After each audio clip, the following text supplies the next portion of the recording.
নমস্কার বন্ধুরা, তোমরা সবাই কেমন আছো? আশা করি সবাই ভালো আছো। আমার চ্যানেলে তোমাদের সবাইকে স্বাগত জানাই। আজকে আমার লাঞ্চের থালিতে কি কি মেনু আছে তারই ভিডিও তোমাদের সাথে শেয়ার করব। আজকে আমার লাঞ্চের থালিতে রয়েছে গরম গরম রুটি, তার সাথে রয়েছে স্যালাড।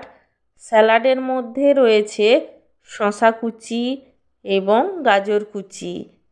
স্যালাডের পরে রয়েছে আলু দিয়ে ডিমের তরকারি এবং সব শেষে রয়েছে এক পিস সন্দেশ।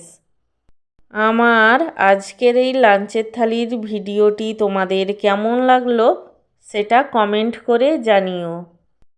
আর ভিডিওটিতে লাইক দিতে এবং চ্যানেলটিকে সাবস্ক্রাইব করতে একদমই ভুলো না। সব শেষে তোমাদের সবাইকে জানাই আমার তরফ থেকে অসংখ্য ধন্যবাদ ভিডিওটি দেখার জন্য।